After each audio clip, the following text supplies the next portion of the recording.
Good day, guys. We're here at the Big Rig Brew Pub. I'm with Lon, the brewmaster. He's going to take us through the little brew pub back here, well, the brewery in the brew pub. And, well, we're on 2750 Iris in Ottawa. Yeah, so, right. Here we go. Cheers. Hey, how's it going? Do you want me to hold this? Welcome to my brewery. My name is Lon. I want to come over here. We're just grinding the grain up for tomorrow's brew. We're doing a Pacific Northwest style IPA. So we've got some good old Canadian barley, some wheat, a little bit of Munich in there for some body, and then we'll jam pack it full of a whole leaf hop. So as far as the brewing process goes, we want to put the grain in the two-row mill there. What we're doing is we're crushing the grain. We're not making it into a flour, but we're just exposing the starch endosperm in the grain so we can convert that starch into sugar in the mash tun, which is on the other side. So it goes up through the auger, which was very fun to put up. We just opened up 3 months ago, so it's all nice and new and shiny still. So it pumps it up over to the other side.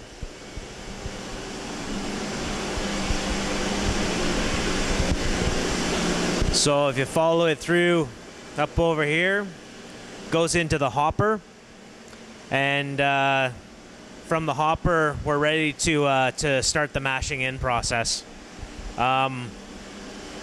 Basically what we're doing is we're injecting hot water at a specific temperature in through the side of the mash tun and mixing the grain with it. The idea here is for the natural enzymes in the barley to convert the starch into sugar, which we're later going to ferment in the fermentation vessel. So if you want to watch your step and come on over, we just finished up a brew of a Hefeweizen using traditional Weinstefan yeast. And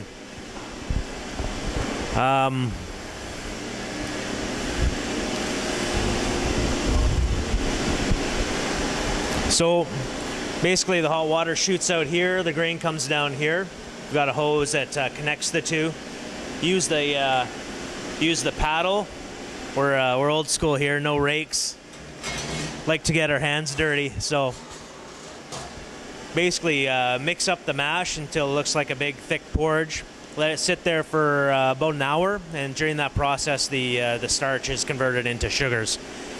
So after that time period, we start spraying hot water on top of it, which is called sparging. And that is basically for a couple of reasons. A, to sort of slow down and stop the enzymatic action, and also to make sure that we have enough volume going into the kettle. So we just finished, like I said, we just finished a brew. I don't know if you can see, we've got some hop down at the bottom, but getting back to the brew, we basically have the wort, the sugar water. We pull it from the bottom of the mash tun underneath the screens into the kettle, and in there we'll boil it and we'll add the hops. And my philosophy with beer and brewing is get the best ingredients you can. If they're local, even better. So if I'm making an English pale ale, I try to use floor malted English barley. If I'm making a German, Schwarzbier, I get Hurlemans, and I get the right product for the right beer. It makes it come out a lot better. So anyway, boil it up. At this point, we've got hopped wort, so we're ready to move it over into the to the fermentation stage. So basically, what we want to do is we've got the perfect food for yeast.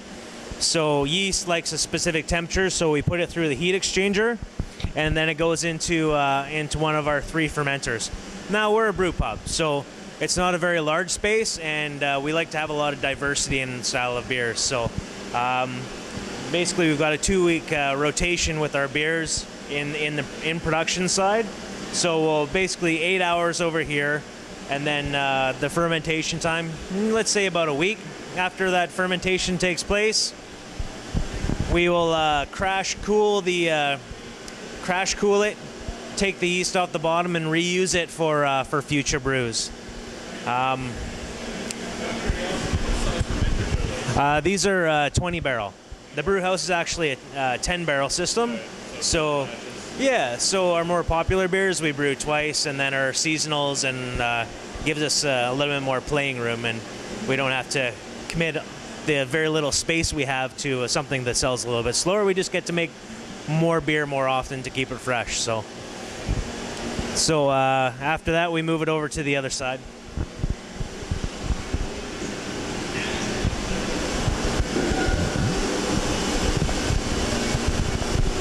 So after the yeast has done its job, we transfer the now beer over to one of the bright beer tanks. In this process here, we let the beer brighten up, get clear, and then when it's at that stage, we'll inject CO2 into it to get it up to industry standard. At that point, it's ready to be packaged, and then we'll let it mature in a keg or bottle, depending on what kind of beer it is, however long it needs to do it. So basically, we've got another room downstairs that's full of kegs, 200-300 kegs sitting down there with our 20 odd in-house lines. Yeah, we do. We've got a small retail store, so it's basically just for sale here in-house. And so, yeah, it's one of our fun days is bottle day. You start with a beer in your hand, you end the day with beer in your hand, and hopefully you get some bottles in the middle. So, yeah. So, yeah, we're pretty happy to be here. It's a great venue, and right now we have eight beers on tap that we make in-house, and we're hoping to get that up to 12. As I said, we've only been open for a few months, and it takes time, so we'll get there. G'day guys, we're here doing the get to know you questions with Lon. So first, how did you get into the industry? I started in the industry coming from a dairy background. So out of college, I worked in a dairy from 1994 to 1996. I was working the night shift, and after my night shift, I would go and volunteer at a local brewery, and the brewmaster there happened to be my father. So after about a month and a half, I ended up getting a full-time job there and worked my way up.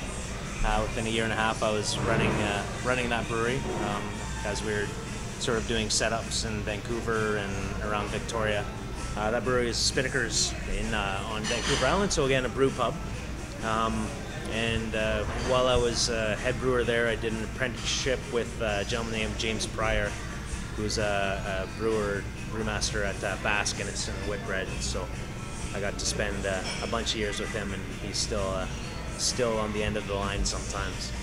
But with him, we had a consulting company, did a brewery setup in France, and been lucky enough to be in the beer industry since I was 22 years old, from 1996 till today. So yeah.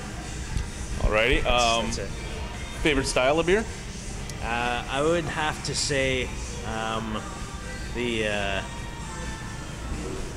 well, usually whatever beer is in front of me, but if I had to have a desert island beer, it would be probably a Schwarzbier. Just a nice black lager. It's got everything that you want in a beer. It's got good roasty, full flavor. It's still, crisp, and I don't know. It's something about that style. Maybe it's just my history. But. Alrighty. Least favorite style? Least favorite style? Probably the North American version of the pale ale or light lager. Favorite part of the industry? I got him just as he was sipping too. Favorite part of the industry is probably right in front of me. No, it's such a cool industry. It's just there seems to be a brotherhood all over the world of the people who do it. They do it because they love it and they're passionate about it, and to be in those circles, it's just awesome. So I'd say that's it. And your least favorite part of the industry?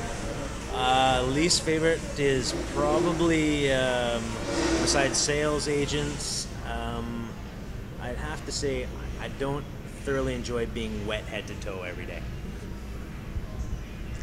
Okay. 3 beers that you have to drink for the rest of your life. 1 from yourself, so from here at Big Rig. one from another craft brewery or brew pub, and then one from a big guy. What are they going to be?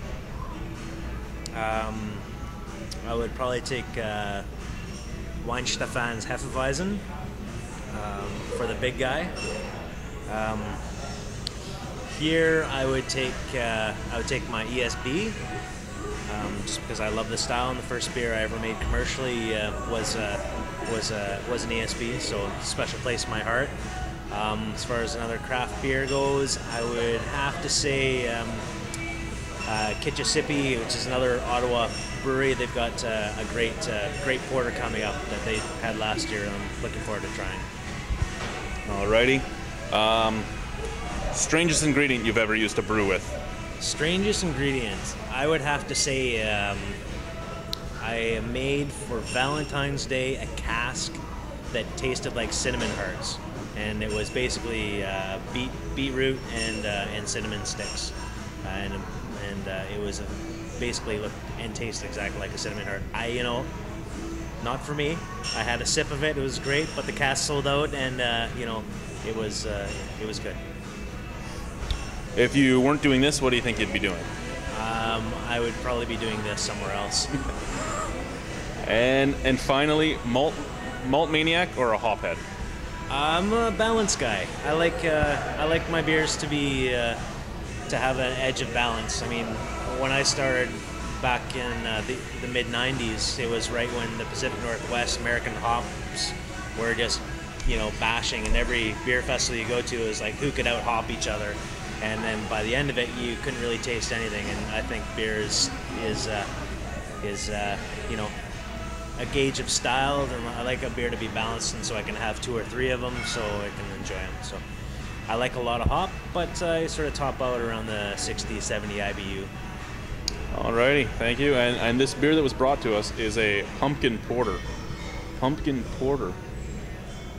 So we went down to a local farm, picked about 60 pumpkins, cut them open, roasted them with cinnamon, spices, brown sugar, and we added it to the boil. Then fermented it, and then in the bright tank we added fresh vanilla pods and some more cinnamon. The spicing on it is light, as that's how my wife likes it, but it's got a faint taste like pumpkin, which I believe pumpkin porter should, and instead of tasting like a tin can. I'm sticking to that. I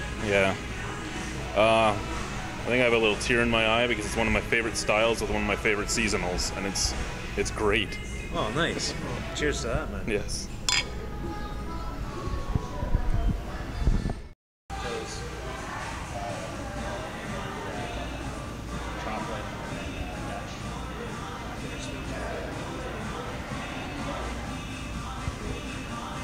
I like it.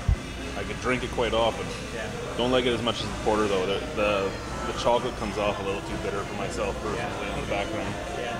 But no, I really do like it. I could sit here and drink it all night. Yeah. It's just not something. Like if I was driving down the street, the pumpkin porter would make me go, "Oh shit, Big Rig, let's stop and get a pint of that." If I was driving down the street, I'd go. That's cool. I could drink the stout if I walked in the building, but I wouldn't stop to So get what it. you're suggesting is maybe tone down the bittersweet chocolate, add more lactose, so it smooths it out a little bit. Possibly, yeah. You've got a friend in me. Liquor-filled wine and beer, with personalities that are colorful indeed. Glad your travels led you here. Join us on our channel live. See the kind of vids we do. Whatever is your pleasure, we are sure you'll find them here. The Albino Rhino Beer Review.